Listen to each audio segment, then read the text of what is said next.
Welcome to Investment Insights, a series where ETF Stream and its partners analyse some of the key investment trends from across European ETFs. For this interview, we partner with Legal & General Investment Management to assess the latest developments taking place within cybersecurity, a megatrend that is becoming increasingly vital amid the widespread adoption of AI. To discuss this, I'm delighted to be joined by Ord Martin, Senior ETF Investment Specialist at Elgin, Wei-Zu Yan, Head of Passives at Close Brothers Asset Management, and Patrick Thomas, Head of ESG Portfolio Management at Canaccord Genuity Wealth Management. So let's dive straight into it. Ord, coming to you first, obviously within tech, we've seen a huge boom in AI over the past kind of 12 to 18 months. But how is this adoption impacting the cybersecurity industry specifically? Thank you for the question.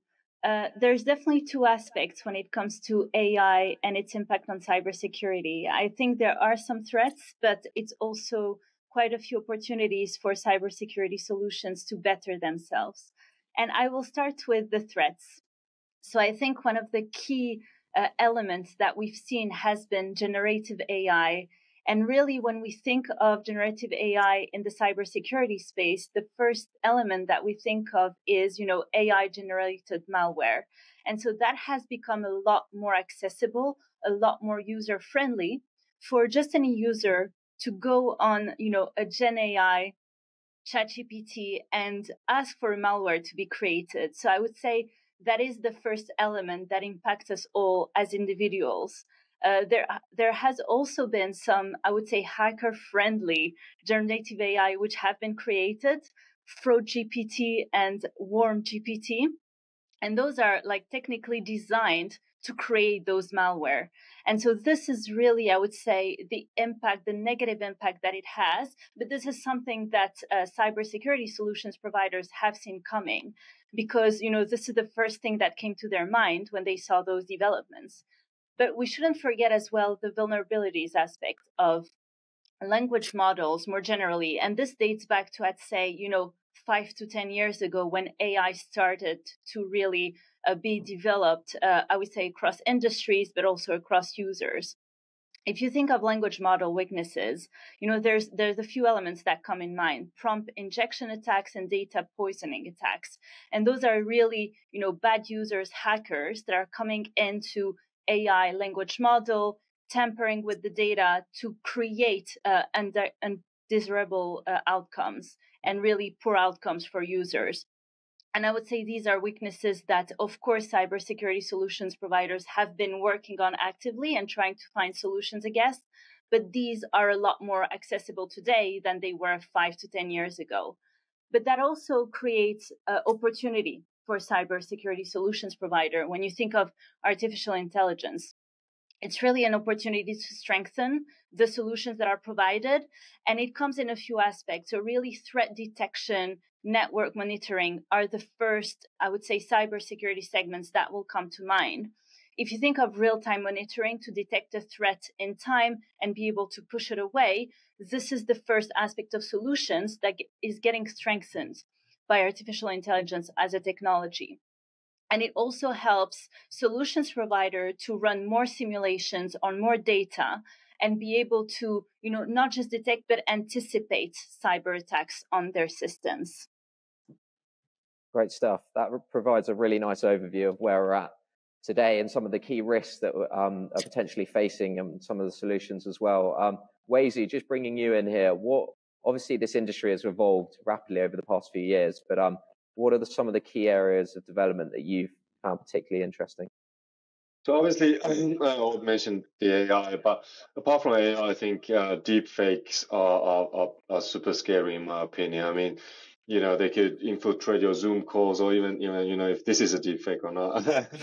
Obviously not.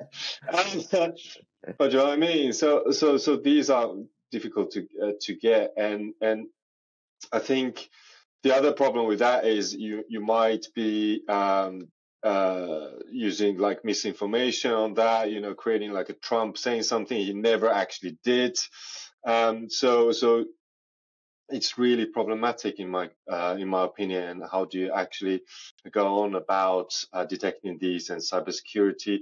I mean, we've had those frauds where you say, "Hi, mom, I've lost money. Now you can deep fake that picture, and then send that as well, it just makes vulnerable people even more vulnerable. And I think, that is definitely an interesting development. I think even Tom Hanks had massive issues. It's like, well, I'm getting old, but if they create like a younger version of me, do they still need me in acting? They can, use my face. And it could be Wazoo underneath. Very true. No, there. Obviously, this is a very live issue. Ord, would you add anything to some of the key developments that have taken place? Yes, definitely. I think, what has been also very interesting to observe, and I would say this from a solution standpoint, rather than an attack standpoint, is zero trust technique. So this is really an identity access management technique of how do you provide access to users. And, this at the time, 10 years ago, seemed very basic to provide minimal access, to be quite conservative for companies as well. But it has been developing into, some key cybersecurity solutions for companies and businesses in terms of, authentication. Who do you provide access to? Not caring so much about the location, but really about the network in the first place. And I found this to be quite surprising to see how developed it got and where we are today. I think something that worries me a bit when I look at cybersecurity and really what are the industries that are being impacted, by cyber attacks, they have been the same for over a decade. It's always about manufacturing, finance and insurance, energy, utilities, but also, of course, retail, healthcare is a big one, and then public institutions. And although they have ramped up and invested into cyber solutions, they are the one that are the first targeted because this is where you can have the most impact. If you think of operations, a massive warehouse, this is where you can stop operations for a day or more, and that creates really an impact on the revenues of that company. Healthcare as well, when you think of hospitals and what we've seen during the pandemic, these are the top attacked, and they remain and they continue to be attacked by cyber attackers. And I think this is also quite interesting to observe because it shows that even if we come up with new solutions, we still are always a step behind the hacker, and that's why we need those companies to come in and step in with new solutions. Yeah, absolutely. And Patrick, bringing you in here, how do you think about cybersecurity, and what from your perspective, what are some of the solutions that these cybersecurity companies are trying to solve? Yeah, so I mean, I think it's evolved from a kind of defensive ESG investment where people were kind of thinking about corporate hygiene and C-suite necessity of spend and that kind of thing, to much more of an impact investment. So actually thinking about kind of vulnerabilities in areas like energy storage, in kind of water, and I think actually the comments that Wazoo made around kind of deep fakes, probably thinking about kind of, if you look at UN goal SDG 16, I think it is, which covers kind of institutions. If we have all these elections this year, actually, how do we maintain the integrity of these elections? So actually, I think that to us, it's really evolved from a kind of very defensive risk to a company type of investment to actually much more of a kind of risk to the planet and people, and a genuine kind of impact investment that clients can make and make with kind of confidence that it's real. Yeah, that's really interesting. Just following on from that, Wazoo, the sort of client aspect, what are you hearing from clients in terms of their main concerns from a kind of cybersecurity perspective? I think the main thing obviously is data, their own data, our data on the kind of company side, IP, etc., etc. But obviously they're mainly concerned that no one can impersonate them to get their money out. We deal with high net worth individuals, and it's really that simple. It's like I mentioned about the fraud and phishing. It's easier and easier because we've got a massive electronic imprint. to get access to that, and you can fake that person, and the bank would never actually know whether it was that person, right? Because you're not actually going to the bank anymore. Everything is on mobiles and stuff like that. So I think those are, their main concerns, because, that's everyday living. We've seen news about, people stealing gym mobile phones and stealing money from there and splashing it out. So those are the main kind of concerns from their side, from our clients, what we see. Obviously, that creates a lot of investment themes and opportunities, in my opinion. Not only on like software and hardware sides, but also like education. I mean, the amount of education we now need to go through, like, oh, don't click this, tell us about this phishing email and so on and so forth. So I think it's fascinating. Yeah, that's really good. Or just from on that sort of the client perspective, when you're speaking to investors, what are their sort of main concerns when they're looking at cybersecurity? Yes, I'd say the data point is really a key one. But, I think that also us as individuals in our own lives and our own homes, there's also a lot of worry around children and, all of those digital tools that we're using today on an everyday basis, not just the phone and the laptop, but, even the smart TV solutions. Now you have, smart fridge. And in the US, they had their smart fridge being hacked on holiday. So, that means all of your food get perished. You come back, they turn on again the power to just freeze again. And we all know the rule, once it's unfrozen, don't freeze it back. So from a health standpoint, you can also have some underlying, health issues. And I would say this is a main concern when we also discuss with clients is, what is the impact that it will have in the future on us as, individuals and our children? How do we educate ourselves to, be ahead of the game in a way? Yeah, absolutely. And Patrick, just bringing you in here, in terms of what experts are expecting the cyber space to grow, do you have any sort of expectations yourself and how you see this market developing over the next sort of 5 years?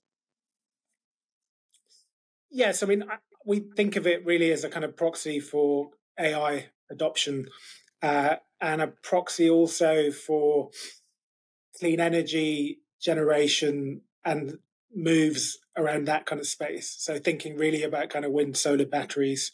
And on the other side of that, I mean, probably kind of increased robotics. So we actually think it's going to follow that pattern and be quite a nice proxy. But behind that, we also think probably that it's probably a more defensive tech sector. In a number of different ways. I've heard people talk about it has utility-like qualities. I don't think that's really true, but it does have a defensive element that other parts of tech perhaps don't, because of some of the recurring revenue models that generally persist within it. But yeah, that's how we think about it. That's really interesting. I'm not going to answer your question and give you a number though for the next 5 years. Yeah, that's be a tough prediction. Or just bringing you in here, just in terms of your ETF in particular, obviously you offer a cybersecurity ETF to the market. Could you talk a little bit about that product and how you look to differentiate from competitors? Yes, absolutely. So this LNG cybersecurity UCITS ETF is the longest track record in Europe. So it was launched back in September 2015. And in terms of the performance of that fund since launch, we're at 143%. So really, we've seen the double-digit growth of cybersecurity, I would say, as an industry, directly translate into the performance of that fund over the past 8.5 years of its life. And, how did we capture, I would say, that growth in the industry?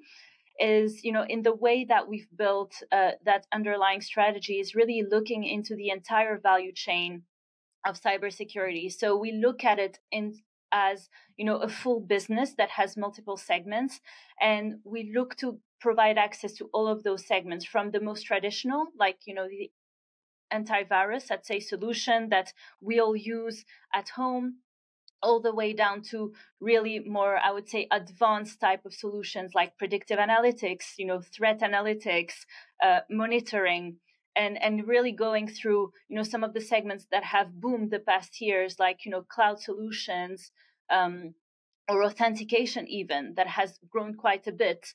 And so really the idea here is to look at the entire, I would say, ecosystem of individuals using cyber solutions, companies as well, and governments and public institutions, and think, what are the companies that are able to provide solutions for all of this, I would say, crowd, whether it's, myself at home, me in a company, and then, of course, the hospital I go and do visits at, really.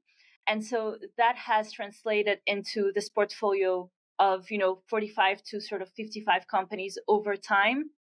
And what we've seen is not just this, I would say, stable growth, but it's also stability in terms of the companies that we've seen in. And if you look at the valuation, the P has always been anywhere around 30 times, so 27 times to 31 times. So pretty stable when you think of the recent, markets that we've seen market movements, some crisis over time.